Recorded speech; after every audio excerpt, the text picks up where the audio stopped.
He looked at me like he loved me, and I smiled back, knowing full well what was coming. The worst part isn't what I did. It's how calm I felt while doing it. People keep calling me the victim. If they only knew.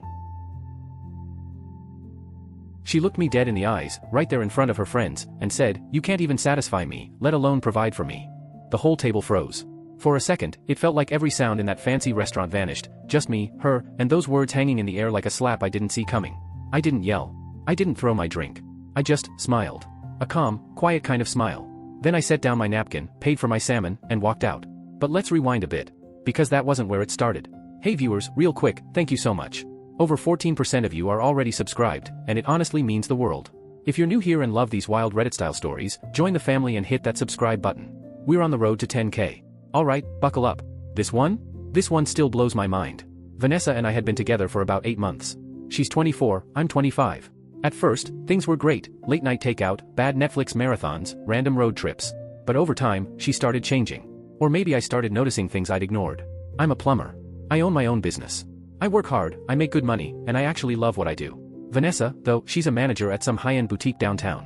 She spends her days surrounded by people dripping in designer labels, sipping overpriced lattes, talking about the next luxury trip they're taking. We've been living in my house for 4 months, a house I fully own, no mortgage, no rent. But lately, she kept making these little comments. Everyone at work lives in those new downtown condos, Mike. They're so much nicer than this place. I'd tell her, babe, this house is paid off. Why would we trade that for rent? And she'd just shrug. Because it's about lifestyle, Mike. That word, lifestyle, started popping up a lot.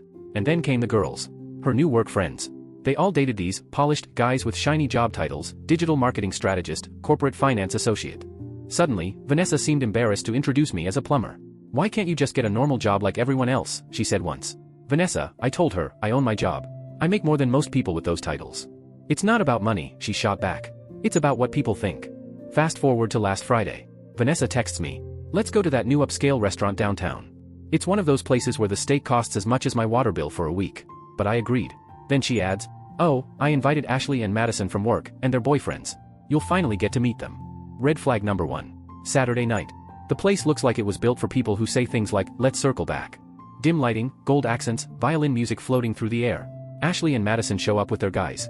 Kevin and Brad. Button-down shirts, slick watches, big talk about marketing and finance. Vanessa introduces me with the enthusiasm of someone reading a parking ticket. This is Mike, he owns a maintenance company.